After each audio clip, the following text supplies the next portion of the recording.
So hello everybody, good afternoon. It's 12 o'clock. So just bear with me while I'm waiting for people to file in.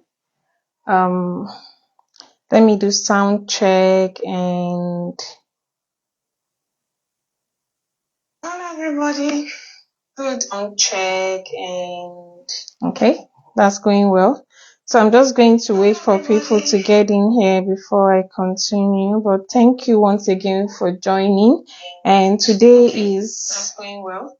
So I'm just going to wait for people to get in here before.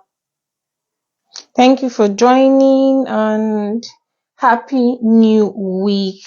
And thank you for all the messages I've been getting so far. The response have been massive and the love has been massive. I'm glad my story touches a lot of people and have caused a lot of people to have a rethink about certain situations. Thank you all so much. I do not take your love for granted.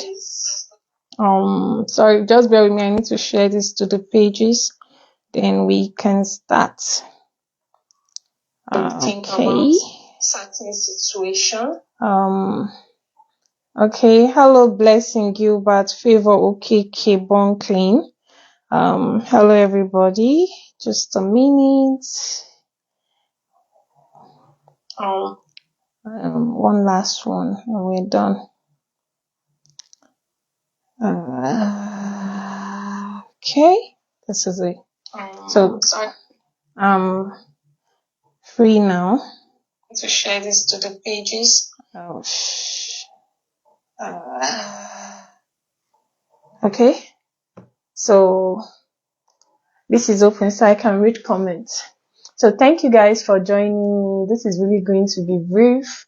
I just wanted to share my story. Like I said, I actually started working with Omeren because I want to put a voice to my story, and I wanted to document my story by video content so that it's easy to refer to. I have tried putting all this in a book, and there's going to be a book like I promised on my 40th birthday, because in the next 5 years, this will still be fresh story to some people, like it's fresh story to some people. But those who have followed me long enough may have heard some of the stories I have shared so far.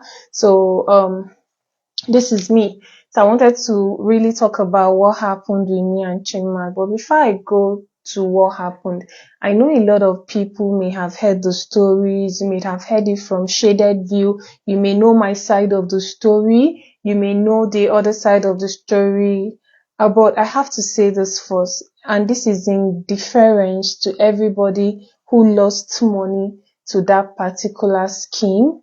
I will always be apologetic to you because I am also one of you. I also lost money and money on top of money. So I know what it cost me. I know how it has affected me. I know what it is like to trust somebody and they turn around and do the opposite of what they told you they will do. So I am still apologizing to you again and again. I'm sorry for my role in all that mess, but I really think I needed to tell this story, right? So we're going back as far back as 2012. We're going as far back as 2012. I think it was 2012 I really started being very, very active on Facebook, and it started taking off here and there. Then I had a little bit following that I had gathered from my time in women of, I don't know if any of you was at Works, but it was only female group. The only people I can remember so far at Works was Ujunwa and Obi. So there was a group called Works. It meant Women of Great Substance. So I joined the group, I think 2011, and it was an all-female group. We're talking about women. It's a little more like what you have today with Fame. So Women of Great Substance was the group then. So it was all about women and all that. And I was lucky enough to be one of the admins of that group. So I think that's where the popularity really started from, apart from those who knew me from the university. So that was where the popularity started from. So we were growing, and my influence was expanding as of that time. So I was already doing a lot of posting on Facebook. So that was how we got to know each other. He followed me on Facebook. We were talking about Chinedu Maxman in Joma. Then when he followed me, he was just coming out of university then, I think ESUT to be precise. He was just coming out of ESUT then. He was still building for people. Then he used to do the construction work himself. He would do the he would do the plastering, the mason work and all that, but he was really into his building business. He was doing construction to and through. So he came to me one day, I think in 2012, and said, oh, that can I be posting his business for him. Then I used to do advert, 3 posts for 10,000 naira. That was how much I used to do advert, 3 posts for 10,000 naira. That was how much, that was how I used to do advert, 3 posts for 10,000 naira as of that time. So it was going well. I was advertising for him. People were building with him. People were contacting him. He was building for them. I remember when I started promoting him in 2012, he was building for people. I think he had issues with his former boss, someone they built with his former boss or something. That was the first issue I had, because I remember one of my friends coming to say, oh, Amanda, don't promote this guy again. No, that this guy is having issues with people in Oka and all that, that there is like a lot of issues, that they have not started the issues with them. I was like, okay, what happened? I went to ask him. He said, oh, it was with his former boss. It has been sorted out and all that. That should have been my cue to leave. But then again, he came and said, oh, look at the kind of family I am from. Look at this, look at that, look at that. Please help me. I just want to make it in life. Take me as your brother. I want to know this. He now said, take me as your brother, which I did. And I started just posting. Then I just stopped at posting about his construction work. There was nothing else going on. I'll post construction, post construction, post construction. Small, he was growing. Then sometimes he would come to me. This kept happening. Then up until one day he came and said, oh, I'm getting married though. I found someone to marry. See the girl I want to marry. I say, she's good though, marry her and all that. I was happy for him. I posted his wedding and all that. Shikina story clear. So it was really, whether you wanted to believe it or not, it was really a kind of filial relationship. And in the sense that he was born in the same age, the same day, the same year, the same day, and the same day and year as my immediate younger brother. My younger brother was born 28th of October, I think, 28th of October, 1989. He was also born 28th of October, 1989. So it was this really affiliation. Like I felt like someone had come to tell you, treat me like I'm your younger brother. So I kept posting his construction work. People on the Congress were using him to build. He was building for them. Sometimes he will come and say, oh, Amanda, there's this job we need to finish, and we don't have money to complete it. Can you loan us money? When we complete it and get our pay, I will give you back. If I have, I will give. He will build. He will return my money back to me. No problem. Nothing untold. Yeah, I give you money, you build as you return to me and all that. So that was how it kept growing up until 2000 and if I'm very, very correct, that should be 2016. Yes, 2016. He was building houses up till then. But then he started making money. Then he told me, oh, he was doing something in oil and gas. They were buying fuel and selling and all that. He was doing farming and all that. I didn't advertise that. I focused on advertising only the one I knew he was doing, because people have built with him. So there is a history, whether he did not build well or anything. There was a history of building. He was actually doing what he told me he was doing. Up until 2016 or 17, one of them thereabout, he now came and met me one day, said, this popular girl on Facebook that used to collect isusu for them, Victoria Onwuchekwa, that Victoria, he was in Victoria's Onwuchekwa's contribution group, and that he gave Victoria money when it was its time to carry. Victoria is telling him story and all that. If you have been on Facebook long enough, you should know the Victoria story. So, and I said, why? And I had to go and call her Victoria. I said, come on, give him his money. Young boy that you see that is just starting life afresh, you want to come and ruin him. You must give him that money. Oh. We dragged Victoria. Victoria said you pay. Then one day he came back again and said, Amanda, leave her. She said she'll be paying me small. I said, you are very stupid though. That this girl will not pay this money, that I'm going to collect that money. And this is me actually treating this person as a brother. So the fight I was fighting for him was as a brother. Nothing changed. So I went back to Victoria and I was like, you must bring that money. He now said, okay. While we were talking about it, I now casually told him, by the way, this thing that you are going to give this girl is susu money. That you can do this too. Look at what Piggyverse, that was when Piggyverse came out. Look at what Piggyverse is doing, because then I was saving with Piggyverse. That Piggyverse gets money from us every day. Like Isusu, we are donating money. When we need the money, Piggyverse will give you back. But we are collecting money from Piggyverse, and Piggyverse is using it to do business. And at the end of the month, whenever we want our money, Piggyverse returns it with interest. That instead of you giving this girl that you don't even know from anywhere money, why not start doing it? If you are looking for fund for your business, you can start like that. That was when fintech, in fact, Piggyverse was the only one doing fintech then. So I was like, go into that industry. It will make sense for you. He said, really? I said, yes. That was the last we spoke about that matter. Then they started collecting, what do you call it? They started collecting, investment from people. At first, we were small. We weren't up to 20, 30. We're just a trusted group of people. And me, I'm used to giving him money and he returns my money. So it wasn't a big deal for me. And then I had crypto money. Yes? Bye. Then I had crypto money. So it wasn't an issue. So we'll get money, we'll give him, he will do business, he will return the money. There wasn't even a lot of profit then. Then his popularity started growing because he started doing, what do you call that thing? A lot of charity work. He was growing, I was watching, he was growing, I was watching. One day, I heard him talking about ambassadors.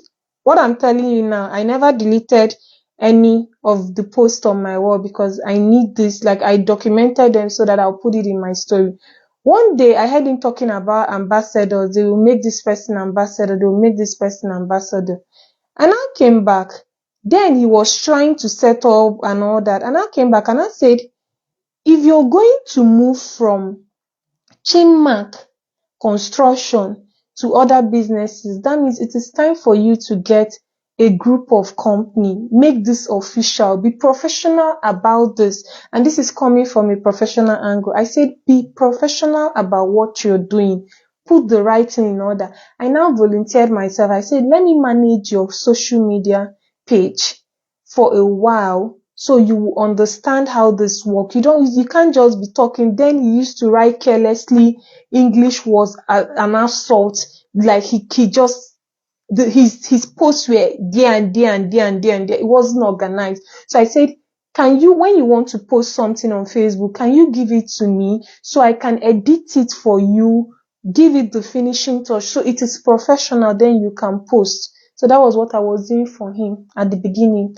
If they want to write anything, he will bring up the writer. Boss, help me look at this thing. Is it correct? I'll correct the English. If I go to his wall, I see some things, I'll correct. Sometimes I'll see him doing too much on his wall. I'll say, delete this post. This thing you are doing is unprofessional. Don't write like this again. That was it. I was just giving them a professional eye. Then 2020 came. They were still doing small. 2019 came and we went to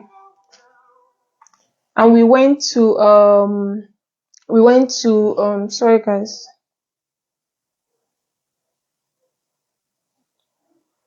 So I need to take this call.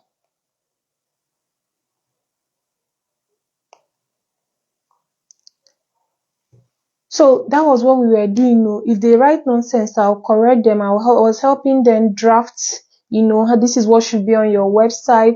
These are the things you should do. And the first thing I did was, please, if you know you want to be professional about what you're doing. And at that time, let's be honest with ourselves, fundraising was not an issue. A lot of people were doing it and all that. So I said, if you're going to do this, go the right way. Please go to SEC and ask them what the requirement is. I remember he went to SEC then, and SEC said, oh, you're not doing capital market, so it doesn't mean. He now came back. I said, there was a funding group. He went to CBN. CBN said, oh, as far as you're not doing this and that. There was another license. I can't just pull it out of my head. He went and got that license. So I was trying to follow this route, follow this route, follow this route.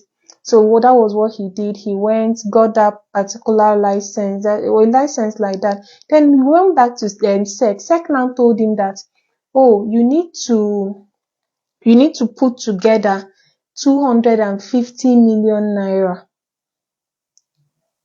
You need to put together 250 million naira and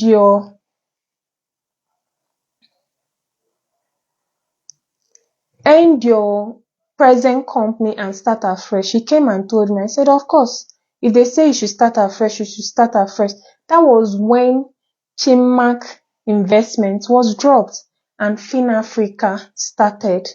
So it wasn't as if maybe all these things were not there. Then I tried my best. Oh, I need a tax accountant. I will get. I need a policy manager. I will get this one there. Bakam. That was all it was. Then he now started expanding. The fame was getting big. So many people will come to my inbox and ask me. I'll say, this is how I know our advice. But here is the place I now started going deeper than it should have been. It was after 2020.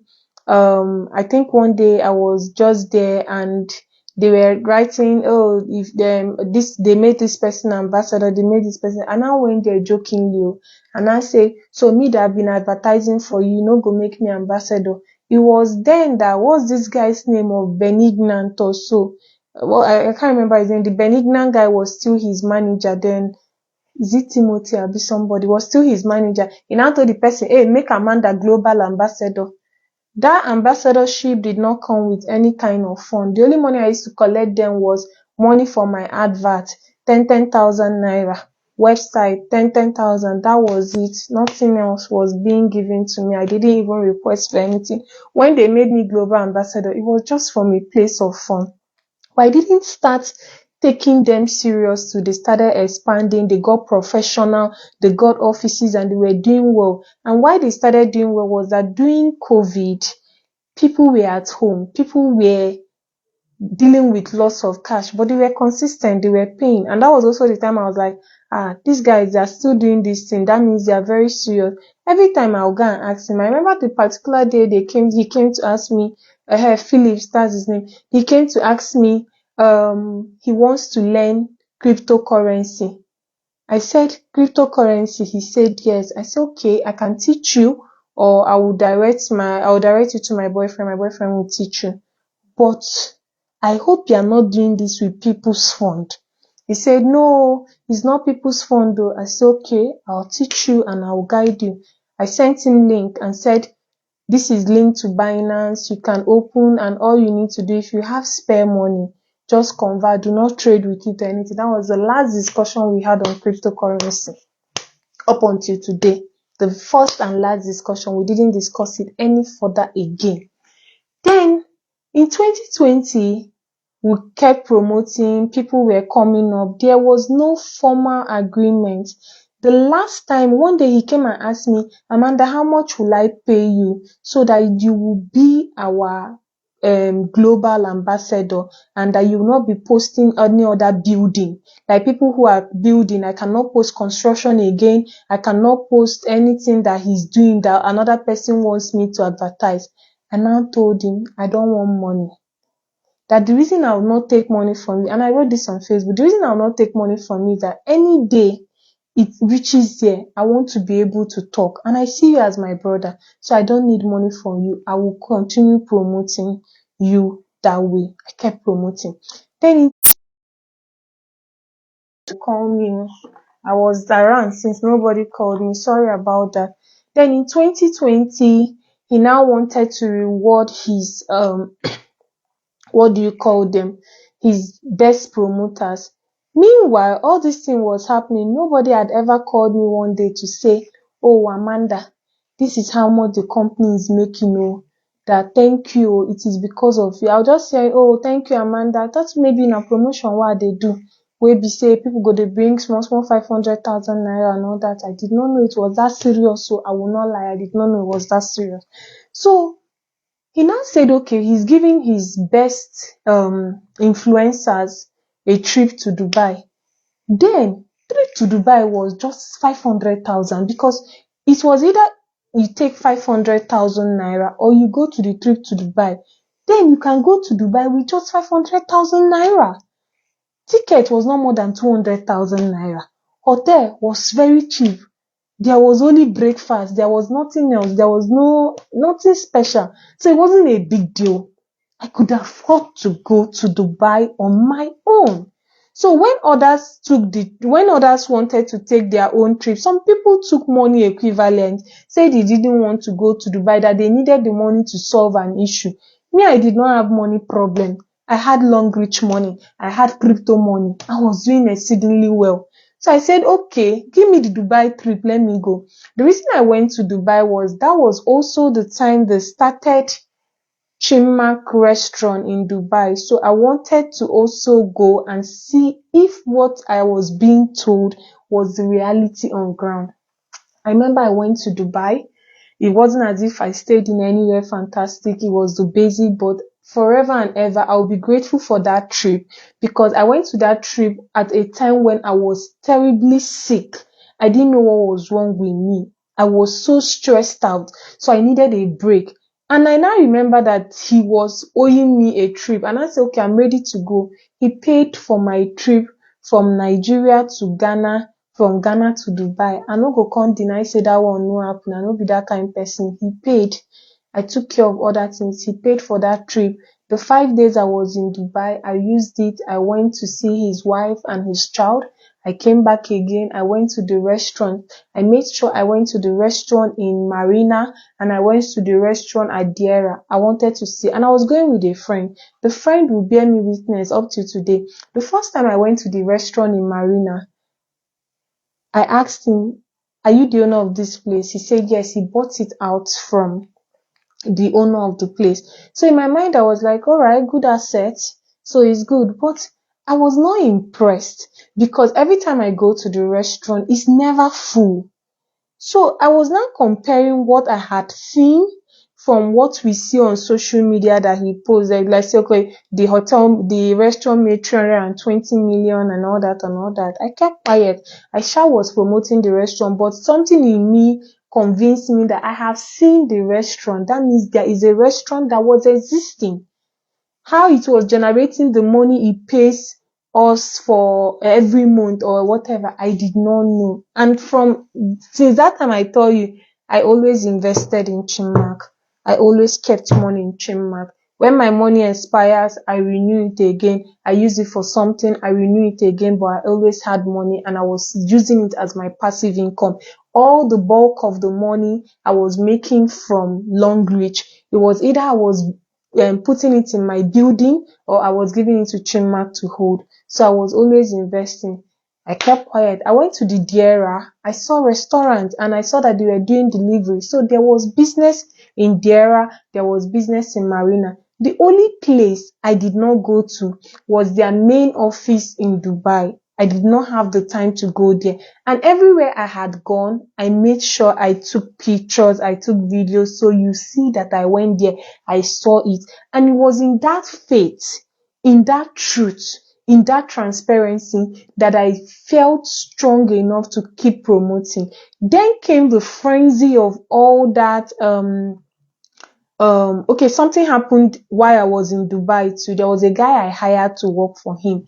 This guy, I put out a notice on my wall that they were looking for a a a chef. He wanted Nigerian chefs. So this guy came to me. He needed help and everything.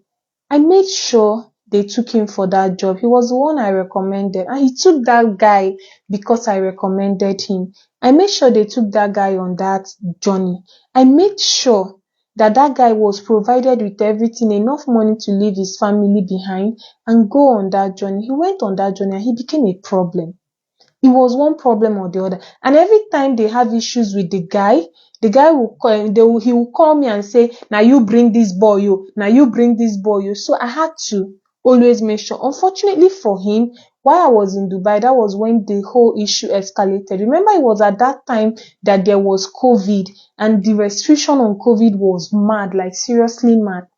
And the guy was refusing to get vaccinated as against the UAE law that if you're working with food or handling food, you must be vaccinated. The guy said he will not be vaccinated. And if they come to your shop and they find out that you have someone working for you that was not vaccinated, they will close down your shop. This guy refused, say he will not get vaccinated. Problem upon problem. I think one of the first things I also noticed that really drove me bonkers and that made me really feel that it was at that point, if I had sense, I blame myself. If I had sense, that was the point I would have withdrawn. I shared this with my close friends. I shared this with my friend that was escorting me around Dubai. I went to see him and I went to see his wife in the hotel where they were. It was a 5-star hotel. They were living at the penthouse. I was wondering why they were not living in a flat, only for me to also find out that the people who work for him were living in that same hotel in another room. I was like, man, why can't you just get a house in Dubai or buy a property? Real estate is big deal in Dubai. I almost bought a house when I was in Dubai too. Why can't you just buy a property? He was like, they are looking for somewhere to buy. I was like, please, your staff cannot be living in an expensive hotel like this and your wife is also living here. I may understand your wife living here. I don't know in people's pockets. You are doing oil and gas now, right? So, but your wife, your staff cannot be living here. It's too expensive. He said, okay, he's going to get them an apartment. So with that guy, there was so many issues and he said he wanted the guy out. He sacked the guy and had to like process the guy back to Nigeria. I was in Dubai. The guy came back, went to go and tell social media influencers. They did their normal dragging and all that one pass and all that. But when I came back, I had an honest discussion with him. I said, you guys, I think you need to start liaising with like tour agents, like people who are working. I remember I went to NJ Tour. NJ Tour is my weakness. I say, since you guys always have trips to Dubai, can you people go and be eating in the hotel? All the people that organize my tours, all my friends, what I'm telling you, I have witnesses. All my friends who go to Dubai, I will say, please go to so place and eat. Even Tony, when Tony was going to with her family to Dubai on holidays, all my celebrities friends that go to Dubai on holiday, I'll tell them, please, when you go to Dubai, order food from food. Their food was good. Their food was extremely good. For all the rubbish you can eat in Dubai, he had the best food. I'm not joking. He had the best food. So what may have gone wrong? So I recommended him to a lot of people. That was it though. Then came back to Nigeria. The whole charity frenzy started. One thing I can tell you now that I'm not aware of is all those pastor and spraying dollars. I never saw them up until this shit happened and I started seeing pictures. I don't know how it happened, but I never saw it. But I saw the excessive giveaways on my wall and I openly said I do not like it. I do not hide the fact that I'm not a fan of giveaway. I feel it breeds entitlement mentality and it breeds laziness and it breeds fake loyalty. So when he was doing the giveaway on my wall, sometimes when he comes to comment on my wall, everybody will come, boss, I worship you, sir. I am loyal, sir. Le. I will call him. I'll say, this thing you are doing, the day you will get into trouble, these people will be the first people to drag you. Reduce the giving. And I hope you are not giving this money from our money. He will say, No, it's not people's money. This is from profit that was made 3 years ago. If you can remember vividly, there was a post he made one day that said people will be competing with people that are eating from profit from 2019. It was because of me that post came out. He will do one giveaway. I will go and warn him and say, I hope it's not my money, because I had money there. So I was looking out for my investment and say, I hope it's not my money. Then I told him, look, your reputation is tied to my reputation. People know you because of me. If anything goes wrong, they would drag me into this. I will carry the brunt. It was as if I was seeing what will happen tomorrow. I said, please, I am begging you in God's name, whatever you are doing, remember me. Remember my reputation. I suffered to get to where I am in life. Nobody made me except God. Please do not take away this reputation from me. He said, I will never. Amanda, I am promising you, I will never. I said, okay. I remember in 2020, you know, we are the last set of people to come into Nigeria before COVID shut down. We're just coming in from Israel and there was COVID shut down. I remember while we were in Israel, I was praying at the wall. I was praying and I had like a trance, like a vision. I saw something. I went to sleep that night. I still saw the same thing. I came back. I told him, see what God said. That God said, I will bless you. This was happening 2020 before the COVID thing. Then he was not as popular as he now became. I said, God said he will bless you, but you should avoid so. Avoid so. Keep your hands clean. He said, I will do it. I said, God said, if you do not keep to it, that your destruction will be louder than your restoration. That is how he said it. He said, never. I have a witness that I told him. I still even have the chats where I told him these things I'm telling you. He said, never. He will never do that. To blah, blah, blah, blah, blah. I kept quiet. We're going. So that 2020, because of, he started doing giveaway and all that. Pam. I started seeing all these things I'm saying. No, I've not seen him. I think the first time I saw him was 2019. Pastor Judy said, Pastor Judy is my witness. He wanted to buy a car. The car they were telling him to buy was expensive. It was like 15 million naira. He was using it for side. And he now told me, oh, he wants to buy this car. Because then I used to give him advice. If he wants to do anything, he will come and tell me. Me thinking he was listening to me. He will come and tell me, oh, sis, I want to do so. I'll say, do it like this. I am big on money management. I am one of the most financially prudent people you would know. I am big on money management. I cannot be a business content development and not be big on money management. He came and said, oh, he wanted to buy a car. I said, car. He said, see the amount they are giving. I said, no, I can get you this car for less. I can get you this car for 4 million naira. That was his first Ford he was driving after his 2K car. I said, let me buy this car for you. Come to Abuja and carry the car. He said, okay, he will come and see a car. I bought the car from Pastor Jude. Pastor Jude was the one that sold the car. Pastor Jude will bear you witness. That was the very first day I have ever set my eyes on Chinedu in my entire life. We've been talking for years, so we know each other like that, but we've been talking. But that was the first time I have seen him in Abuja.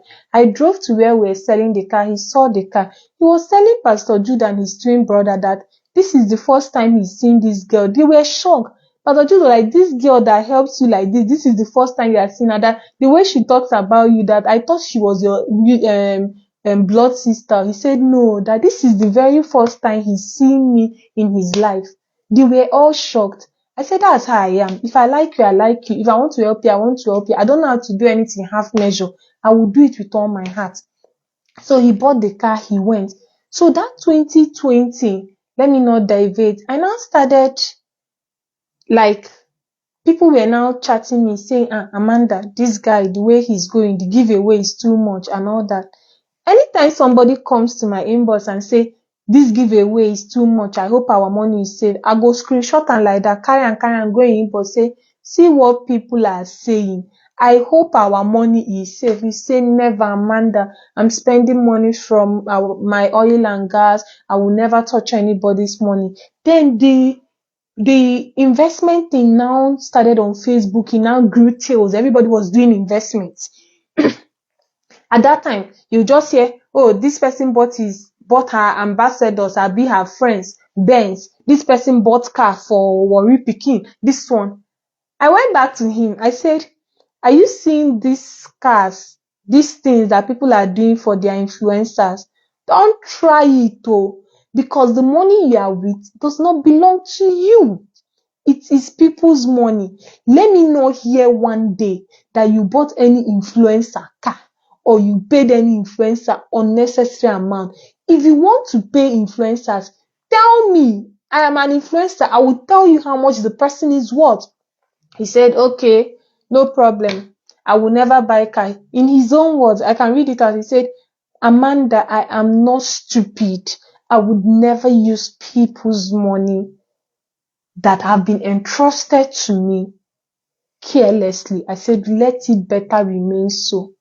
Pian, pian, pian. One day, he called me on the phone. Oh, he needed to see so personal. He needed a private jet. I said, private jet. Why? He said, oh, because he needs to get to that place for that meeting, that this is huge for the brand and all that. I said, get a flight, pay business class. He said, oh, they have tried to get a flight they couldn't get. I said, private jet. He said, yes. I said, okay, oh, I will send you the contacts that I used for my client. Talk to any of them. If they agree, fine. Now, before this happened in 2019, I'm missing a story. I want to clarify people on how the Vanuatu passport came about. In 2019 or 2018, before the COVID situation and they opened that restaurant in Dubai, one day he came to me, he said, we've been trying to open a business we've been trying to register for company in Dubai so that they'll give us company account and they have refused. I am frustrated. I don't know what to do. I said, don't worry. Wait, let me call my boss. My boss has contacts in Dubai. He will help us out. I called my boss. My boss spoke to people. My boss said, oh, they are not allowing Nigerians open accounts in Dubai. That Nigerians, because of the fraud thing, like the internet fraud thing, that they are not allowing Nigerians open accounts in Dubai. And I asked my boss, what's the solution? My boss said, get him another country's passport. I went to my boss again. I said, my boss, okay, what passport can we get him sharp? So he will open. He has spent over 1 year trying to open accounts in Dubai. Every time he goes, they bounce him. Every time he goes, they bounce him. So my boss said, okay, get him a Vanuatu passport. So we started processing the Vanuatu passport. He couldn't even pay full payment. So you know how cash was stringent at then. So it's not as if he just carry money, just give us, buy passport. And he couldn't. He was paying us small. At some point, I was angry with him because he was delaying payment so much. So when the passport came out, immediately he carried that passport like that, went to Dubai Bank and said, please, I'm a Vanuatu citizen. I want to open passport. They opened passport for him in 2 hours, straight, flat out. So when I hear people say maybe the passport was opened because he wanted to run or something, it is not true. I will not say what is not true. That passport was opened with the intention to open a bank account in what do you call it, in Dubai. That was what he said. It wasn't for running away. I was even the one who suggested that he opens it with his wife and child at that time because it was cheaper to open when you were doing family. And it was what I did. So I know he went for the cheapest option. He didn't do investment. He just bought the passport outrightly. So that was the cheapest option. Vanuatu was even the cheapest option, and it's still the cheapest option we offer in my company. There was nothing else for him. So when he opened the account, he now started using it to open businesses in other countries. His goal was expansion, according to what he told me. This is me still telling you the side I know. He used the passport to open a bank account in Dubai. They refused him opening an account with his Nigerian passport, but when he bought a Vanuatu passport, he was able to open it in 2 hours. That was what happened. So the giveaway side, I noticed, okay, he was always going with the pastor everywhere and all that. Then one day, I saw them in another private jet again. I went back to him and said, okay, in a fly, is this a private jet? Ego one ka ihe a na-cost? Ọ sị m Amanda, ihe a abụrụ nnukwu ego, ọ bụkwa nnukwu ego, just $4,000. True. From where I was, it wasn't a big money.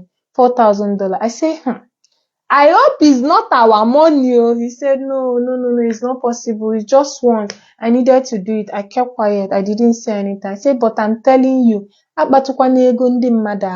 because then, and up to the day that business crashed, I was not aware. It was only one person that told me she was going to do 10 million naira.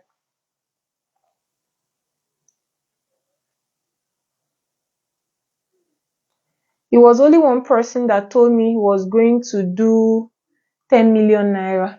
Because I remember one of my friends came and said, oh, I wanted to do 100 million naira. I said, 100 guinea. I try. You do not do that. Just hapuku go get body. Eventually did 10 million naira at my back with one of his staff. So when the giveaway started, every day I would go and ask him, I hope it's not our money. He would say no. I hope it's not our money. He would say no. Then one day, I wasn't aware. Nobody told me that they were going to build Chinmark Paradise. I heard it online like every other person heard it. I said, okay, hotel is good business in Enugu. Enugu is moving. I didn't know the location and anywhere. So I didn't know anything about it. But I was going to Enugu to meet with the former governor as of that time. So I said, okay, since I'm already going to Enugu, let me even also stop over and see this hotel and to be sure that there is actually a hotel building and all that. And I went to Enugu. I called him. I said, I'm in Enugu. Can I see the hotel? He said, oh, we are coming to pick you at your hotel. They arrived in my hotel. Squad reach. E dey like where even governor no get that kind parole. I said, so this is how you move in Enugu? He said, yes, because of kidnapping and all that. I said, okay, I understood. I didn't even think anything of it. We got to the hotel. I was super impressed. I'm not going to lie. I was super impressed with the structure at Chinmark Paradise. It was massive. It was big. I felt like, okay, this is going to be a money-making thing. It was a short-let apartment in Enugu. It was really looking good. So at that point, to me, it was a very good business and everything. So I came back on social media. I didn't say anything. I went to Port Harcourt. I called him. I said, I'm in Port Harcourt. Where is the place you said you were building in Ada George? He said, okay, I'll call somebody to take you there, but please do not put pictures on social media. It's still a roofing stage and we are still trying to raise money for it. I said, but I want to see to be sure it is there. So he called a driver. The driver came, took me to Ada George. I saw it. So I have already seen Chinmark restaurants in Dubai, two of them. I didn't go to Charger. I never went to Charger restaurant, but I saw Dudiera, I saw Marina, I saw Chinmark Paradise. He also took me to Chinmark restaurant in Enugu that was opposite Ekweremado's house. So I saw and the building, the infrastructure there was massive. It was beautiful. He's very good with furnishing and all that. So I saw all that.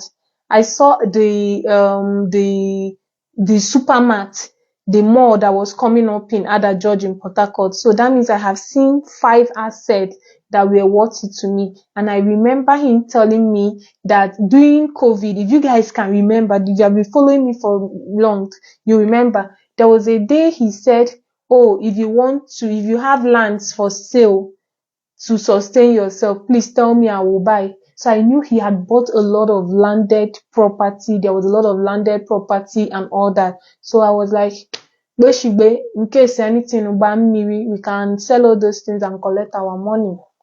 That was it. It was going well. At some point, I had to start stepping back because he had a whole manager. There was attitude and all that. So I just started stepping back. So my own was just to promote. But that particular video I did in 2021 October. This was what led to that video. I had seen all the properties. I was impressed, and he had given me an outline of all his plans for the future. All his plans for the future. I was impressed. The expansion plan and everything. I was really impressed. Maybe I was naive. Maybe I didn't think it through, but I was impressed by what I saw. So I was excited about the future. I felt like the young man who was going to do great things. Like I didn't think anything of that sort. I was really impressed and I was hoping for the best. So I made that video in all sincerity and of someone who believed that somebody was on the right path because I had seen where he was going. I remember that was the first time I had ever asked him, please, how many investors do you have? He said we were almost 2,000 investors. I said, who is your highest investor? He said it was 20 million naira. I said, okay, that is still good. And I remember someone came and told me, Amanda, I'm not comfortable with the giveaway this guy is doing. Can you tell him to reduce? It makes people scared of leaving money with him. And I went and told him, I said, I don't like this thing you're doing. But on the same hand, I do not like the fact that you're still taking money from people. I think you have done well on fundraising thing. It is time to go venture capitalist. So that viral screenshot of conversation we both had that people were using to run us out of story, this was what led to it. I said, stop taking money from people and go venture capitalist. He was like, oh, he doesn't know. He's expecting some fund, and when the fund come in, they will pay off everybody and all that. I said, please, keep 1 billion. And me saying keep 1 or 2 billion aside was me operating under the impression that the highest investor was 20 million. Even as of the time that thing crashed, that we were now doing all that back and forth meetings to resolve it and all that, I still had the impression that there was no investor that had more than 50 million naira in that thing. So when I start hearing people say they had 100 million, they had 200 million, and sometimes I don't even believe them because he kept saying he didn't have anybody. He was saying it then that the highest investor was 40 million. So he doesn't know what the people were saying. So in me operating under the impression that his highest, the investors were highest 2,000, and that it was all those people that are doing 500, 200 and all this. I said, okay, we are still safe. But keep 2 billion aside though. It may shake you, but keep it aside as your slush fund. Meaning, if anything goes wrong, you run to that money and settle everybody before anything happens. If you're educated enough, you know what slush fund means, right? And I said, keep that money aside. He said, Amanda, I will keep it. That all the money we make in Dubai does not get back to Nigeria. So I keep them in Dubai. So me, I relaxed. There's slush fund. What else can happen? But I still kept telling him, stop collecting money. At a point, if you remember, there was a time they stopped taking 500,000 naira. I said, stop taking money from poor people. If anything goes wrong, they are the ones who will tear you to pieces. Stop taking money from poor people. He said no, he will not take again. They stopped for a while, right? They stopped doing anything less than 1 million naira. So me operating under the impression that we had insurance money, we had slush fund money, what else can go wrong? But my mind kept telling me, there was a time I wanted to stop promoting. It was the time when this funny girl on social media that was doing as and why made me her topic. Every day they will come out and say, Amanda is the cause of Chinmark problem. It's Amanda that is causing problem. Amanda is the cause to this person's company. So I was tired. One day I told him, Oma, they go. I no want do again. Make it no be like saying, you they feed me. I'm done. He was begging me. He said, oh, Amanda, if you leave this company, it will crash. People were convincing me to stay. At the same time, let me be honest, I thought of it at that time. At that time, there was no going back. I was already deep into the thing. My name was already everywhere. So there was no going back. I said, okay, let me stay. But promise me that you will refund everybody their money and I will show you how to do venture capitalism. He said how? I say, I will get you a group of 20 investors, just 20 people. They will give you any money you have. You can do business with them. It will be a small thing. I kept telling him, this is how banks make money. This is how you do. Go to the bank. Bank gives loan. That this 1 you are collecting from these people, it's better you go to the bank. He said, okay, he's going to do that. That there is money he's expecting from some people abroad. That once that money comes in, he will shut down everything partnership. And I said, okay, draw up an exit plan from the business so that I'll be very sure that there is a plan on ground that you're working on.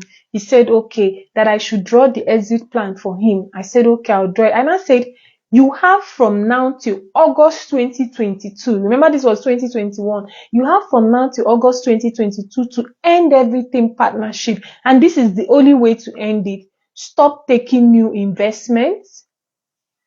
The ones that their money have expired, stop allowing them to renew their money. Let them all phase out from the system. Do not take new investments. He said, okay, we are on that. Remember, I am not a part of this company administrative policy. I do not do any kind of administrative work. Anybody who has worked there can tell you they have never seen me in their offices. All I did was offer professional advice as a PR person, as a financial manager, and as a business content developer. So I told him, stop taking new money, stop renewing. If their money expired, phase them out of the system and stop taking anything less than 1 million naira. He agreed. He said, okay, no problem. But I see new G-Guard. I went back to him. I said, why did you buy a G-Wagon? Like, we're all having that issue with people not trusting investment, and you thought it wise to buy a G-Wagon. He said, oh, he ordered the car since he's just coming in. One day again, I was on social media. I saw Temidayo saying somebody splashed water on him, and he splashed water on somebody and he gave the person 500,000. I was mad. I went back. I said, why would you give somebody money for splashing water on you? That was at that time that he started withdrawing from me. So he wasn't telling me much again like he used to tell me. Myself, I respected myself and I started staying on my own. When I had issue with when we were trying to raise funds for my cookout, I'm not going to deny he helped us a lot. Even in this Congress, anybody that say he did not help us is a lie. He paid people's school fees for us. He paid house rent for us. He paid medical bills for us. He paid and he gave us 1.2 million naira our first cookout. He gave us another 1 million naira our second cookout. So he really gave us money. Me, on the other hand, he used to give me things. But you know, he was that loud person. If he gives you, he will come and announce it. You'll come and thank him publicly and all that. So there was money he gave me. He dashed me money and all that. The particular one about the girl that they said was kidnapped. Let me tell you guys what happened with that particular story. The girl was working for him. All of a sudden, he came one day. I didn't even know the girl from anywhere. It's like, I've never seen her before. I don't know anything about her. But he came to me one day and said, oh, see the issues we are having with this particular person. She used to work for our company. Now she does not work with us, but she's going on Facebook talking about how much she made to the fund. That's exposing our financial strength. And I told him it is wrong. As a human resource person, it is wrong. He now said, what do we do? I said, no problem. I'm the one who drafted some majority of your agreements and all that. Let me go to her quietly and let's see how we'll sort this out. So I went to the girl's page, the Chiamaka girl. I say, oh, my name is Amanda. I'm writing you on behalf of so person. You put up this post. This is not right. You should not be posting things like this. You are breaching your contractual agreement. If you're with this company, you're done with this company. You shouldn't be discussing the finances of this company and all that. You get one can use me, they do. I say, see this Obantio. I just say, move to one side. I say, I have warned you. Do not let me take up a civil suit against you about this issue. And I left it like that. We didn't think of it again. I didn't say anything about it. One day, people were tagging me on a post that they kidnapped one girl, that the girl is missing. They kidnapped the girl. The girl used to work with Chinmark. I should come and help. People were tagging me, Amanda, post for us and all that. I said, who is the girl? They said it is that girl. And I went inbox. I said, what happened to the girl that used to work with you and see what happened? He said, Amanda, I picked her up with police from Owerri. I was like, you shouldn't have done that. It's not proper. This is a civil issue. You shouldn't have picked the girl. And this thing gets out, it's going to be messy. People will say all sort of things. And I said stupidly in my head, and I said, anyway, let's do it this way. I'm going to take the fall for this, and so that it doesn't rub off on your company the bad way. Let me tell people I'm aware of where she is, so that it will even calm down everybody who is looking for her. Let me tell people that I'm aware of where she is. So I came out and said, oh, police picked her up. What did she do? She knows what she did. And that's how that whole story started. Me, I think say company matter where they talk. Oh, I wasn't there. They just kept feeding me the information and all that has been happening. I said, okay. Later he came back. I said, take this girl to court. If there is a breach in your workplace, take her to court. You're going to use it to set an example for every other person working for you that is not okay to be discussing things.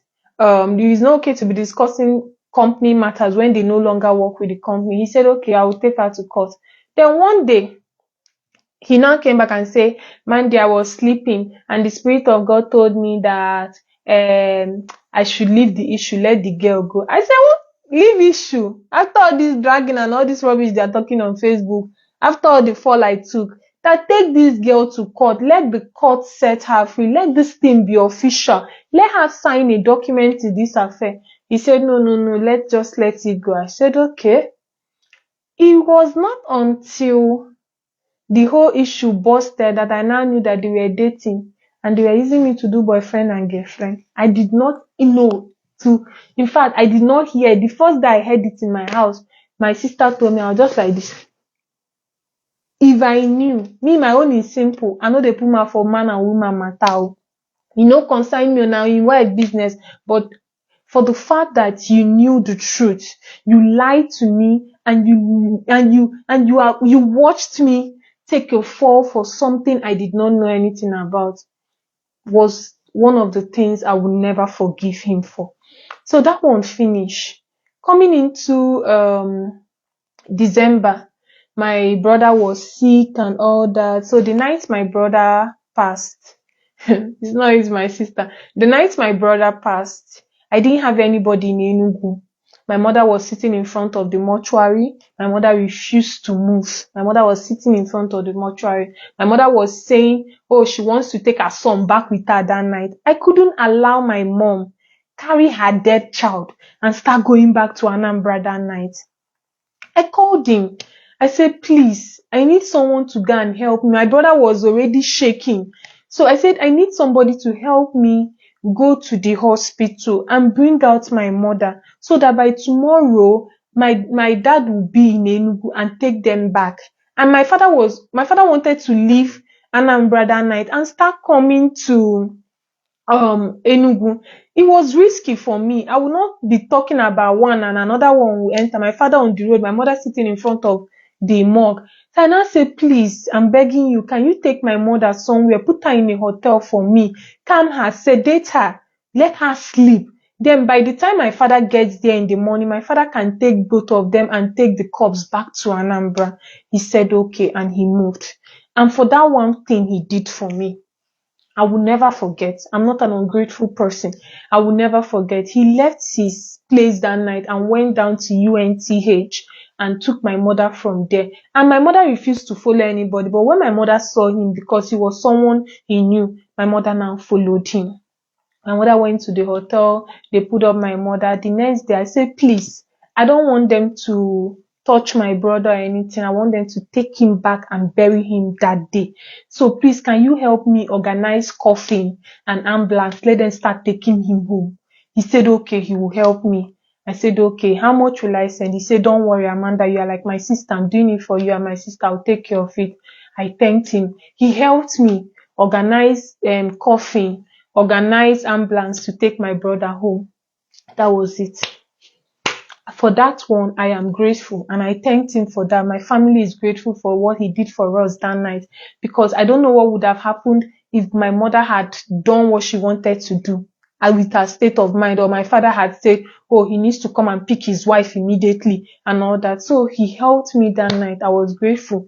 My boyfriend is my witness. I told my boyfriend, see. My boyfriend advised me that let him be the one to go and get my mother. So They put my mother in the car the next morning and sent her back to Anambra. They put my brother in the coffin, put my brother in the ambulance, and my other brother followed them and they went. And that was it. We thanked him for that. Coming to December, I was already dealing with so much trauma from the losses and all that. I had 2 bodies and all that. So I said, okay, I'm going to Dubai for Christmas. By then, we were not talking so much again because we were having issues about the too much giveaway, all that private jet flying and all that. I remember one day I warned him, I said, you are always showing off your security details. There is police everywhere. It is too much. Please reduce your public giving. It is unnecessary. He said he will reduce. And I think that was when I stopped seeing anything again. I didn't used to see anything. I don't used to follow. You will bear me witness. I'm not always in his comment section or anything. Nobody will say they have seen me anywhere with him. So our relationship started getting strained at that. I started hearing he was now close to Harrison and one other guy like that and one other woman like that. They were controlling everything and telling him, oh, Amanda is a bad person. Amanda does not respect you. Amanda calls you Chinedu. She should be calling you boss. Emike, person wey get money pass. On a normal day, if no be people money, man, they call am boss. So wetin happen na? Boss waiting. I don't even worship anybody. I never even worship my pastor. Now you I go come worship. It is not in my nature. I'm an Anambra girl. It is not in my nature to worship anybody. So our relationship at that time was strained. If you ask my opinion, I go give you. But I've already provided everything for you. So I didn't have much to ask. He has removed me from his page. So I was not managing his page. I got him the lawyer he was using. So the lawyer was a very good lawyer. I got him his policy advisor. I got him his tax accountant to help with that. I got him auditor to help with auditing. I was not needed again. Nobody used to consult me again. I've told him what I've told him. All I was waiting for was January 1st, I will hands off, bata. I know they do again. Maybe it happen. It's not like I didn't have any plan, to be honest with you. I didn't have any plan of coming out publicly and telling people I am no longer working for Chinmark brand or anything. I just said I'll remove myself and let people decide. If he says he wants us to continue marketing for him, we would not do anything investment again. We'll focus on construction and other things. And his ambassadors will bear me witness. I asked all the right questions. Even in the group, when Benignant and what's this other guy's name? The Each Rich guys were having issue. The ambassadors were all coming to us, sir, is the business safe? Tell us. He was reassuring them. He said it to their hearing. I have the audio. He told them that we have money kept aside. This is that. He had brilliant foresight. He could talk his way till anything. So he said, oh, the money is reserved. Nothing is going to happen to any of us. Our money is safe and all that. To bear witness to the ambassador, most of them, apart from the ones who were worshippers, deep worshippers, the others asked questions. So when the Harrison guy came and they started telling him Amanda is not loyal, Amanda is too much problem, publicity, people hate Amanda, cut yourself out from Amanda. True is separate. Me sef I dey my own. I no go find anybody wey no dey find me. So I dey my own. So that December, I'm going to cut this to the December time. This has run for so long. I need to get to my business. That December, I noticed they started advertising 200,000 naira. It started with, I think I saw somebody telling him that he should collect 2,000 and make people no go use their money, do enjoyment or so. He started taking 200,000 naira. I went to him. I said, why are you taking 200,000 naira from people? He said, so that they don't spend it. It was meant to look like it was a pity thing. I did not know that he was having issue with SEC at that time. I had gone to Dubai. I can remember it was December 28th, 2021. He came to me. He said, oh, Amanda, I need money. I said, how much? He said, 200 million naira. I said, okay. I said, what are you using 200 million naira for? He said he wanted to do an oil and gas deal, that he was going to refund me with 10% of the money when it comes. I say, this is December 28th. People are rounding up their business. Nobody has that kind of money to give. And me, I cannot give you that kind of money immediately. I need to dissolve assets for me to be able to give you that money. He said, okay, I should collect from my boyfriend. I said, my boyfriend will not give you that kind of money. That this is December 28th. Nobody will give you that kind of money. And let me now remember at this point, my then boyfriend came to me one day and said, I don't want you to be doing this thing with this guy. Tell this guy to convert his company to a limited, it's not limited, to a liability company and turn his investors to shareholders. That at the rate he's going, he will not be able to sustain. I think he was the first person that gave me an insight into the mistake we were making at that time. I think he was the first person that gave me into an insight into mistake. He said, how can you collect money from somebody and the next month you start paying the person interest? When did the money actually do all the things that you are saying it is done? I now went back to him. I said, see what my boyfriend is saying. Are you sure you can sustain this thing? He said, yes. That was when he told me that in Lagos, they were cooking 1,000 plates. I now sharply calculated 1,000 plates times 1,000, even if they are at the average of maybe 1,000 or 115, that at least these people will be making nothing less than 30 million naira. Food is good business.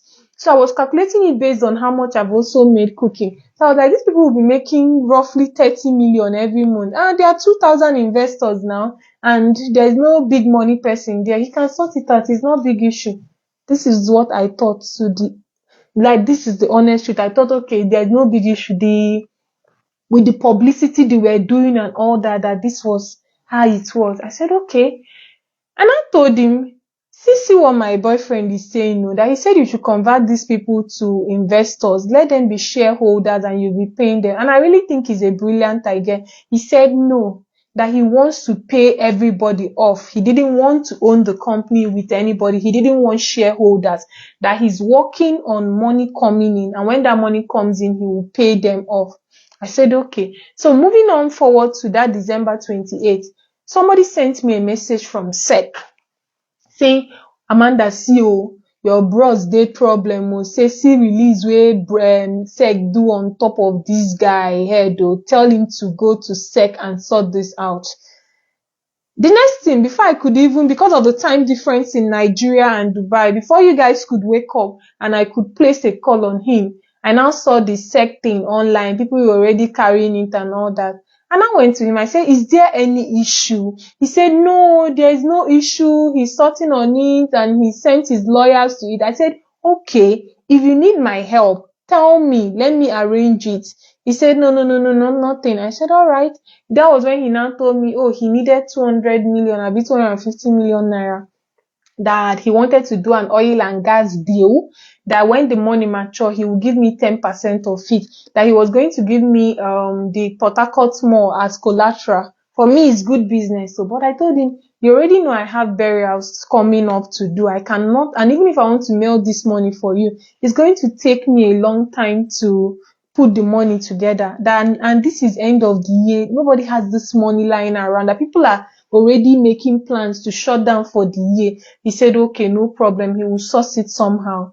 That is how my mind left that side. I did not even think of that money again. I did not have 250 million to give. So that was it.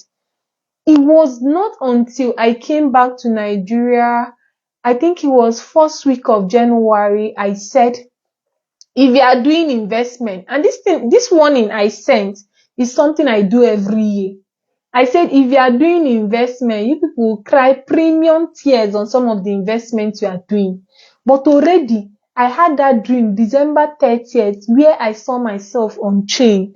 Like, they chained me. I was sitting down inside police van. He was sitting down in the police van. And they were like people were talking. I woke up. I think I told my boyfriend. My boyfriend, I say, after this year, don't do this thing for this guy again. And I said, okay, no problem. I will not do again. I was waiting till after the burial. So I'll just tell my people to stop posting. I've already told my people, do not post anything investment for Chinmark again. Just focus on restaurant, construction, and other things. So he never told me there was issue. When I asked him about the SEC publication, he said, oh, he had already sent his lawyers. They were sorting it out. I said, okay, it's not a big deal. After all, you never told anybody you were registered in SEC. And I said, by the way, how far? SEC gave you 2 years to send someone to train with them before they can start processing you. Has the person finished the training? He said they are still on it. That's okay. But go and sort this out with SEC. So that January 6th or so, I now made a post and I said, all this investment people are making this year, that this investment will give you, some of you will cry premium tears. One person now came under my comment and now said, plus Chinmark. I said, yes, plus Chinmark, do your own research. Omo, wake keeping night, I dey my own. My mama call me, say Chinmark call and they cry, say Amanda has finished me. Amanda has finished me. I said, what did I do? He said I went on Facebook and told people that they should do their research on investment they are doing, that people are now asking for their withdrawal. I shall give my mama first. I said, meaning what now? What kind of talk is that? Let me call him. I called him. I shouted on him. I said, what do you mean? That every year I issue the same warning. And there is nothing absolutely wrong with me telling people to do their research before they invest. That is why you have a website. That is why you have Facebook pages. And that is why we have things that people read. That people have the right to know about their investment. Is it tomorrow now they'll say one influencer told them that I did not say anything wrong. I came online the next day and I started talking blah, blah, blah, blah, blah. If this business fail, you people want this boy to fail. Talk, oh. That was it. Oh. That was the last day I spoke to him. That was the last day we ever spoke on the phone. 6th of January. I never spoke to him again after that. Things started though. I started hearing story. People were calling me. Oh, they have not paid me my interest. I will send message to Tony. I will say, Tony, this person said they have not paid them their interest. And I say, oh, we are working on it. Nobody told me that their account has been frozen as far back as December 28th. So what he wanted to do was to collect money from me as loan to pay people that have not been paid, and I had no idea. Nobody told me. I didn't suspect anything. I was just reading things on social media. One day I woke up and they sent me a letter. I should stop posting anything Chinmark. I said, sure. I stopped posting. Now will I force myself where nobody wants me? I stopped posting anything. Facebook people were writing at them, Amanda is the problem of Chinmark. Amanda wants Chinmark to fail. People were saying, if anything happened to Chinmark, I will kill Amanda. I will assassinate Amanda. Everybody put it on me. I said, okay, no problem. No, we dey go as we dey go. I was waiting. I will send them a mail. People are complaining. Is anything wrong? Tonya, tell me the truth. Is anything going on? She said, oh, nothing is wrong. Nothing is wrong. We're sorting it. I'll send him a message. He will read it. He will ignore me. I said, okay. Then the SEC issue started escalating. People were running around trying to get him money. People were coming to me saying, okay, if he wants to do this, let me set him up this. Let me do this for free. Let's do this for free. I'll copy like that and give him. Say, see, people want to help him. Then one day it was too much. I went to him and I said, Chinmark. And I said, Chinedu, when you were starting this thing, I told you that my reputation is attached to you. If anything happens, people will drag me into this. I am begging you with God's name, please address people.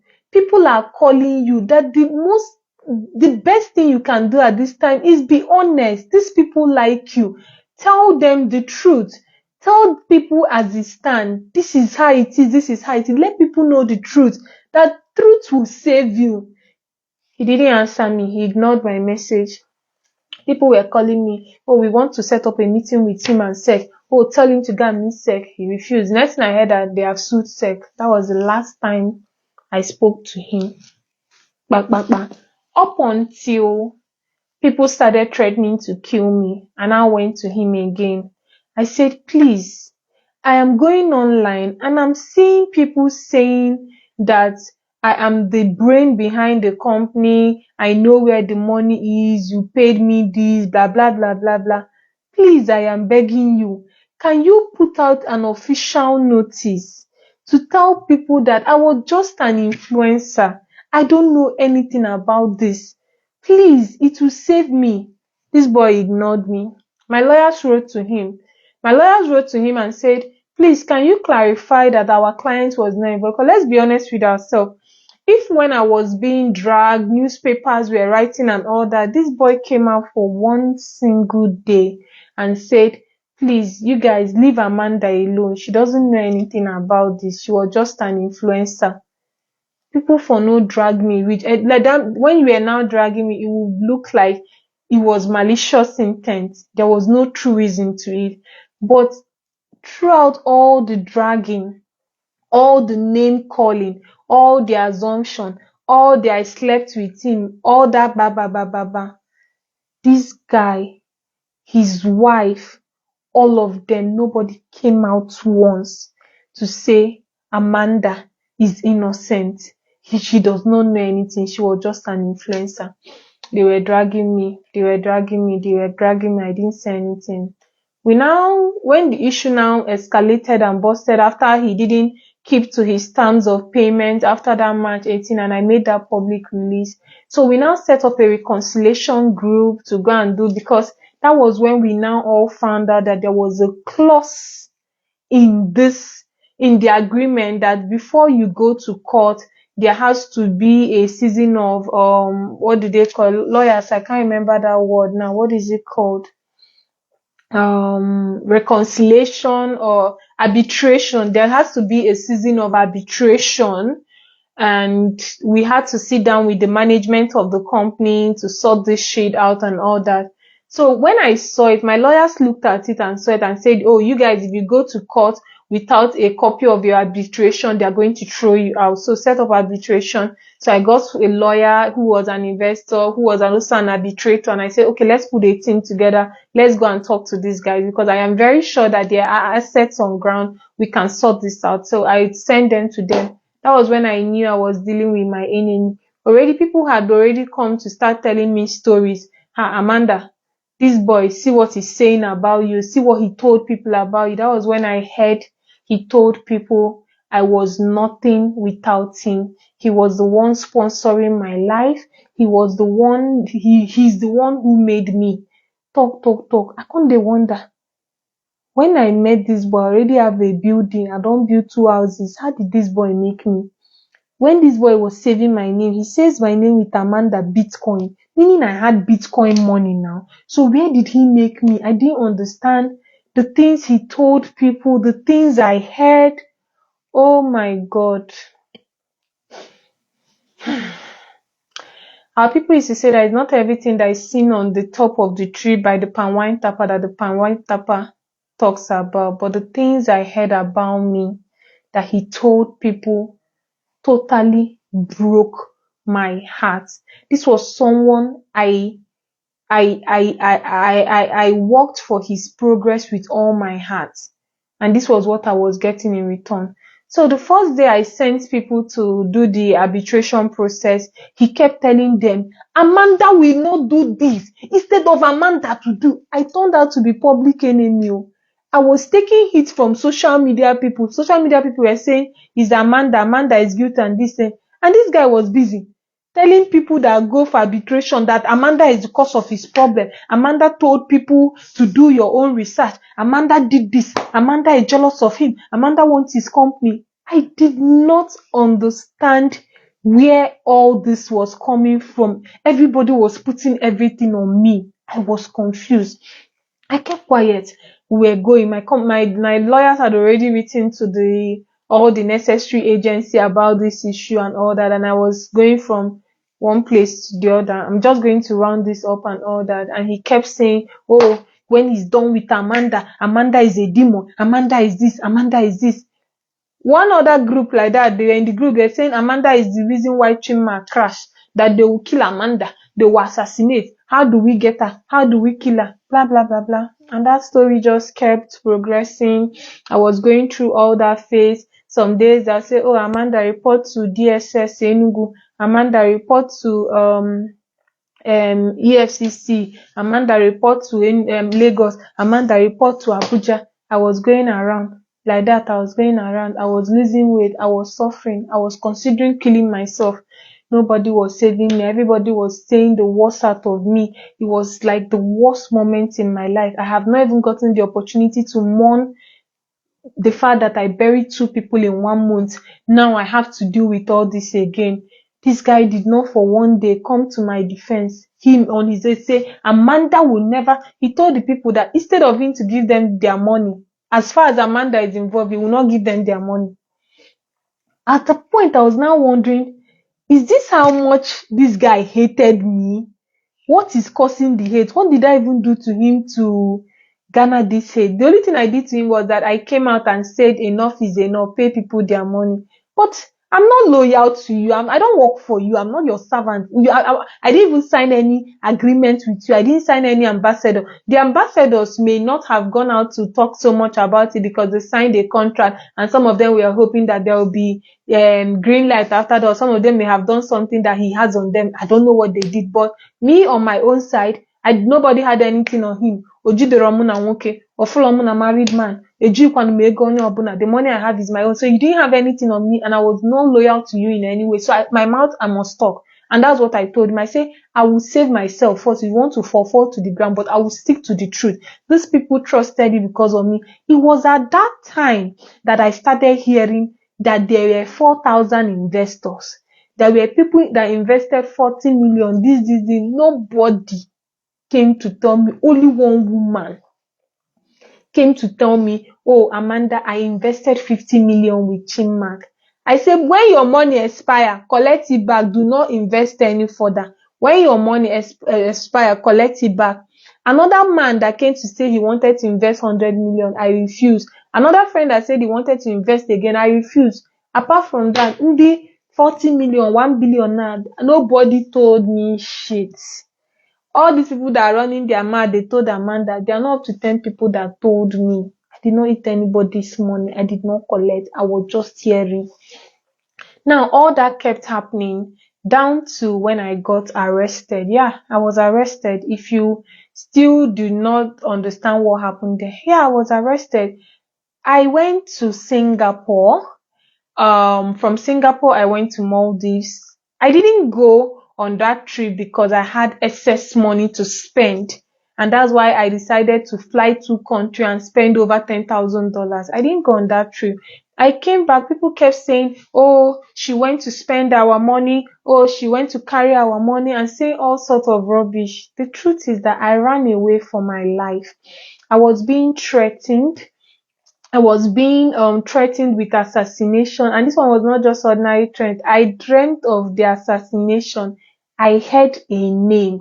I saw a group of people talking about me. I'll not come and mention name now. They were planning to kill me. People were sending me evidence of their plan from their group saying, okay, thank you, Davina, for that truth. People were asking me, they're showing me evidence that they were planning to assassinate me. One day I went to church. Mommy Apo called me out of nowhere, said, Amanda, come. She said, this is so, they are planning to kill you from so time to so time. She gave me a date to say it's from June 25, 2022 to July 6, 2023. It's in public. If you go to our wall publicly, you see it was a public prophecy. She said, stay indoor, do not come out of your house from so time to so time. They want to kill you, cut your body to pieces like this. But I know you are innocent. And because you are innocent, that's why God is preserving you. This thing, I'm telling you, do not joke with it. And her prophecies like that. She will tell you, bam, it is bam. If she tell you it's like this, it is like this. Because I remember the first time she told me that people were coming to assassinate me on so day. That was the day assassins came to my house and wanted to shoot me because of food that I was selling good food. They came and threatened me and said if I go to where I'm selling food again and sell food, they'll shoot me. That's how I stopped selling food. I know many people are wondering why I closed my restaurant. They came to my house, put gun on my head and said they will shoot me if I do not stop selling food. That's why I stopped selling food. I can't stop food. So anything I know how to cook now, I'm cooking it for my life and my family, in my house. If God blesses me with children, one day my children will eat my food and my friends eat my food and they know I can cook. I did not cook for money again in that place. I closed down the restaurant. I left everything in the restaurant and I ran for my life. So when she was telling me this, I knew without a doubt that she was saying the right thing, and it wasn't only her.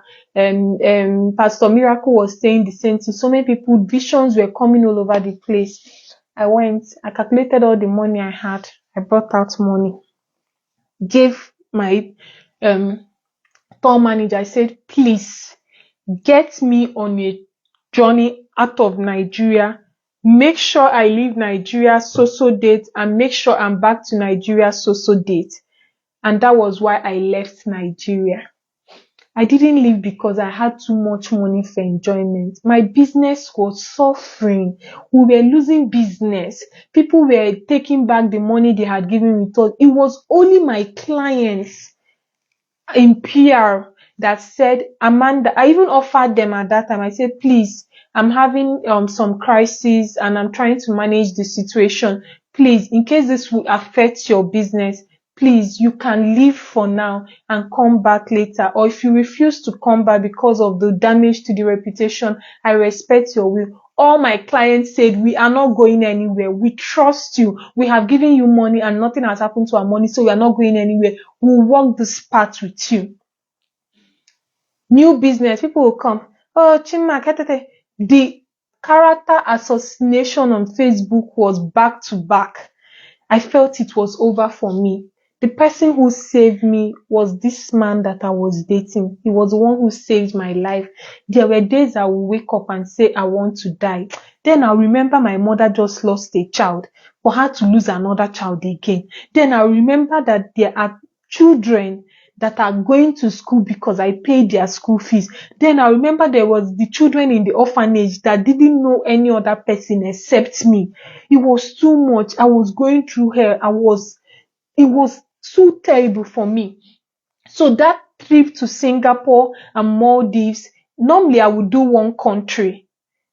Normally I'll do one country, but I did two countries so that I will be out of Nigeria for the time that they gave me. It cost me too much money. And normally I would not waste that amount of money.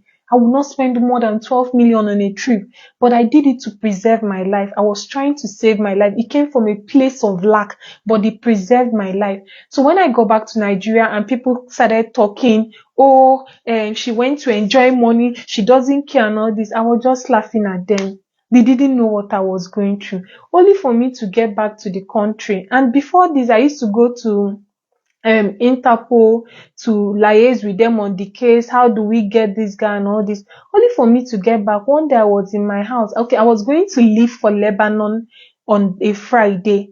Tuesday, that's like 3 days to my trip to Lebanon. I wake up and Interpol was in my house. I say, oh, when I saw them, I was excited. I was like, what happened? Why people here? Have they gotten him? They say, oh, the Oga said you should come into the office. I said, okay, no problem. I followed them. But what struck me was there was a guy videoing me. I did not know it was for social media, dragging all that. I went into the police. For one day, the police did not maltreat me. The police did not mistreat me in any way. They just kept me in detention and left me there. I was in detention on Tuesday, Wednesday, Thursday. It was Thursday night that my body just seized up. Bam, I could not urinate again. I was trying to urinate. I could not urinate. I was trying to urinate. I could not urinate. Then I could not stand up again. My bladder was full, but urine wasn't coming out. By the next day, I could not stand up again. So the people who were Mommy Apple and my lawyers were trying to get me out and all that. They had talked to everybody. They were trying to sort out the issue and all that. So I came out of detention very, very sick. We went to run tests. That's when they found that I had like a kidney infection, that my right kidney was severely, like, it wasn't damaged, but there was a kidney infection and it was serious.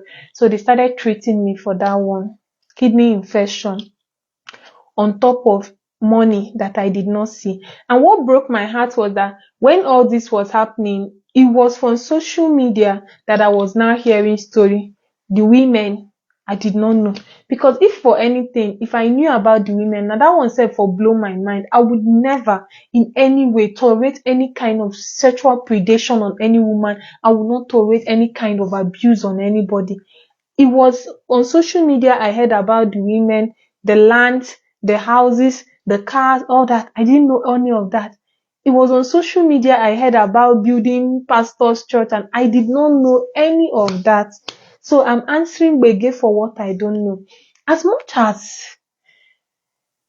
we are trying, and it is not over till it's over, everybody is still trying their best. I don't know about others. I do not forgive. I do not forgive. And one thing I did last year, from the time I went to Singapore up to now, that I went to 12 different altars. I went to 12 altars. I lay down in front of the altar and I cried.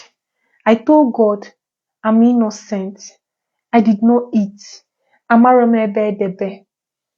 did not in any way ever imagine that this will happen. Thank God he did not give me any landed property. He would have said, oh, he bought land for me. Thank God when he gives anything, he will put it on Facebook. So I was not among the people they gave land. They did not buy car for me. I said, yeah, they bought car for her. Nobody bought car for me. Everything I have, I gave myself. I don't have sugar daddy. Nobody funds me. It is my sweat. I work damn too hard. And that is why I cannot forgive. The fact that my fellow human being dragged me to the mud, and up till now, even when I was in the police station and they had and I was arrested and it was going viral on social media, they kept me in dungeon, Nkendi terrorist now and all that.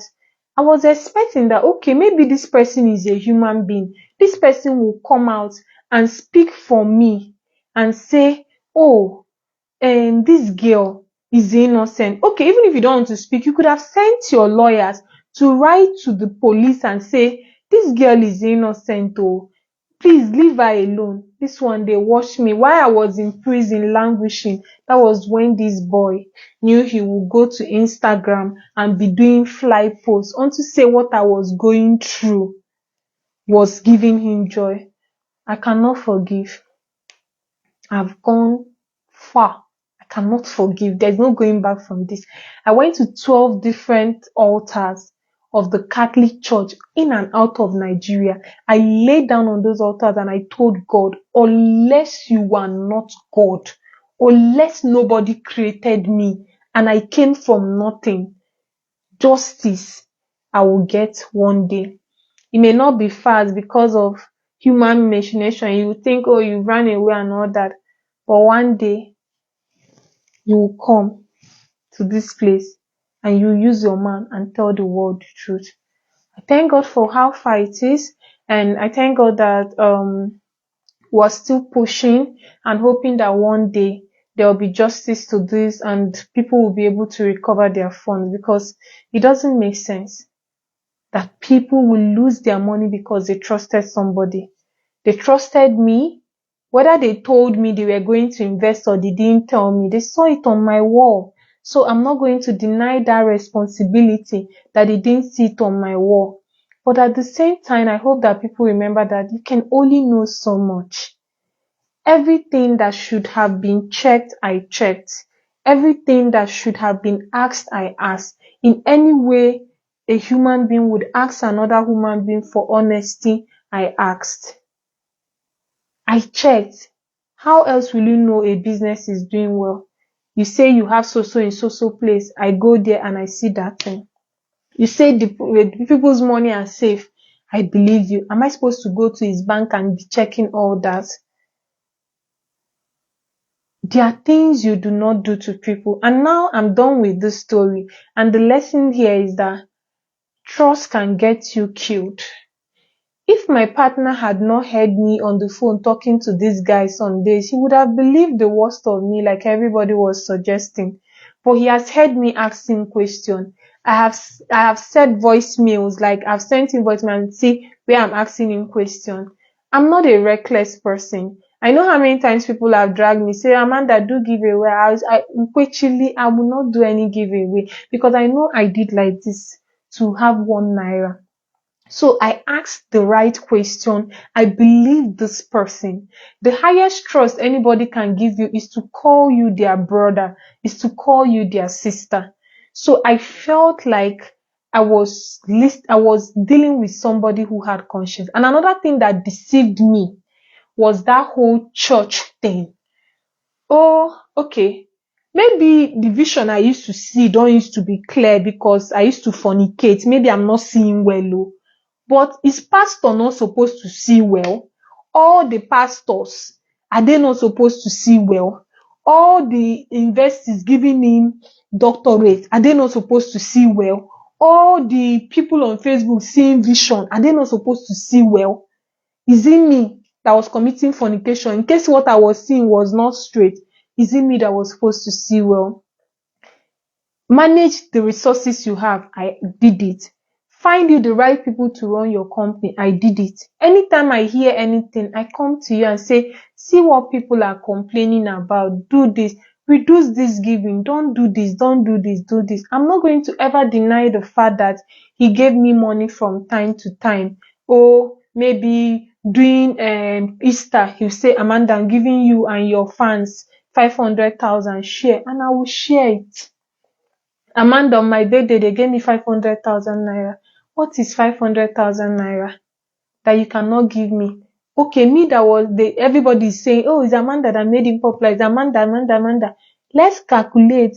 If this person came out one day and said, oh, Amanda, you are the genesis of the success of this company. Please carry this Toyota Camry. Thank you for what you have done for us. Hey, if now they talk and if they join me, this one say, Bashoro, like that.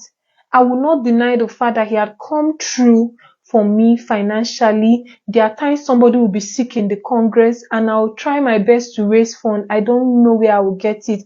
I will go to him and say, please, we have so sick person. Can you give us money? He will give us money. For that, I am grateful. I'm not an ungrateful person. If my anger towards him is 100, maybe because of the things he had done for the people in the Congress, because of the things he has done for people in the Congress, for the mouths that he has fed for us, he enabled us. The 1 million and 1.2 million he gave us for cookout went a long way. People on the street ate from me. So if it's because of that one that God punished me, I accept my punishment. I deserved it. Yes. I will not be ungrateful and say he did not help us. I will never forget what he did for me the night my brother died. I will not be ungrateful and say that when he bought the ticket for me to go to Dubai, that I did not appreciate the trip. So I'm grateful for all those things. I will not lie that I'm ungrateful. He did his best for me.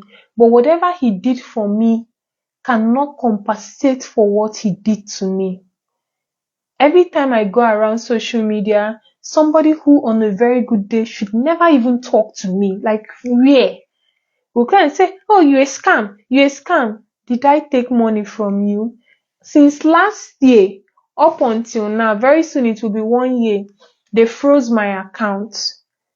I have money.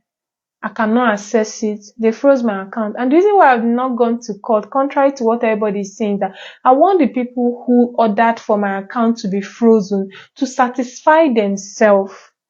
Plus all the evidence I have provided that I do not know where the money is. If they bring himself, I want my own money. If I collect the money I have in that company, it can buy me tickets. So the lesson here is that you can trust somebody. First of all, you see these people that say in Jesus' name, Sheri mama mama mama mama, they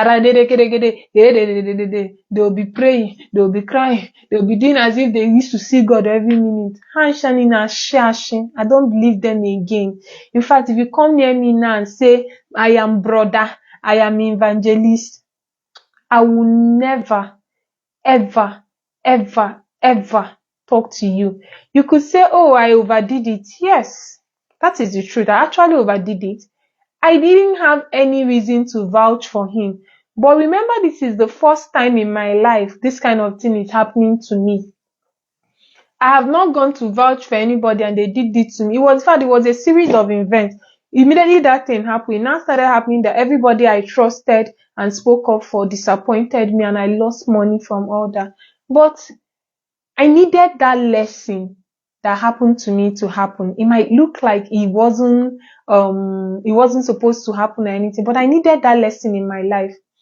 If that thing did not happen when it happened, I would have made a lot of mistakes. Now, let me tell you, a company came to me and said they wanted to give me 10% of their company. They wanted to do investment. What Chinmark was doing, they wanted to do investment. They were willing to give me 10% and they were going to give me $50,000 equity down. Then give me 10% of the company, shareholders and all that. And they were giving me $50,000 cash down to get into their company and become their influencer and leave Chinmark. I went to him and said, see what this company is offering me. Oh. He said, oh, Amanda, don't leave us. So don't mind them. This and But if you want to take it, take it. I would have gone to taking down that one for big past this one. I they promised and I said that one for big past this one. But I thought to myself, I said, no, I'm not this kind of person. I'm not interested in money. I'm not doing this for money. The reason why I promoted Chinmark investment was not just because of me, but a source of income to people. Yes, everybody who said at that time, this thing is Ponzi scheme, you were obviously right. You were not wrong. And I admit that you were not wrong. I didn't see beyond what I was being told. So you were right. The lessons are so much, but the truth still remains that people fall. It's okay to make mistake. It's okay to learn from your mistake. What is not okay is to hold yourself captive to your mistake. I have forgiven myself for what happened, but I will never forgive him for what he did. That is it. I tell God every day, unless you are not the God of hosts, you are not the God of war, you are not the God of thunder, and you did not create me, let this boy go scot-free. 12 altars will speak for me, like 12 tables, like 12 tablets of Egypt. Anywhere I go, I remove my slippers, I stand there, I start crying afresh for what has been done to my reputation. People do not understand that after this thing happened, I had to start afresh. I started from the scratch. Me that they will call me and I'll be doing guy for them. I'm not sure I want to work with your company. I had to start going to look for work.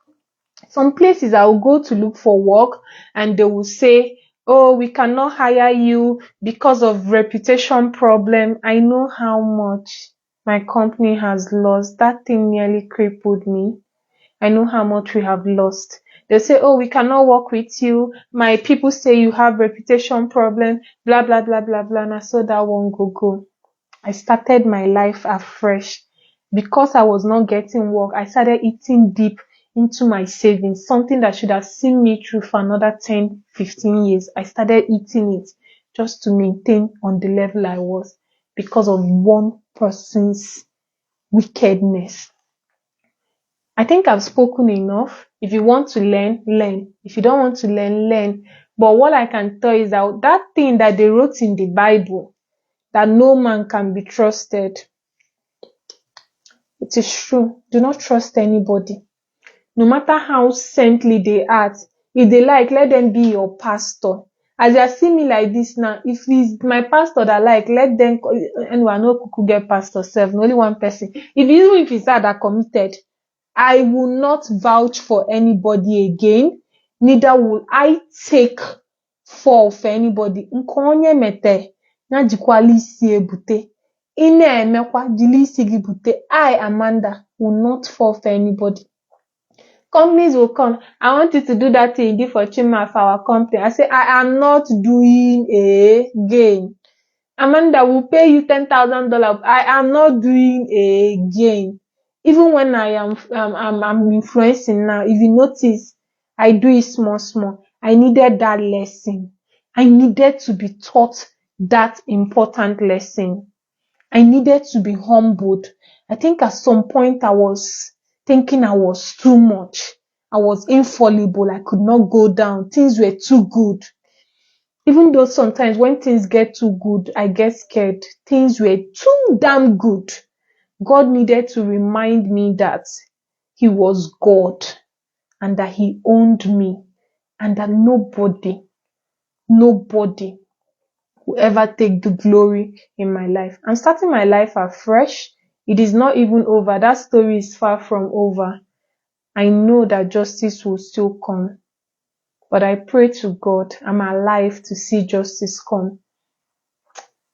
I don't want to say everything. Maybe another day and another time I'll tell you people the whole story, but I went through hell. When you hear that somebody has walked through hell, the things I have been through because of this boy, is well.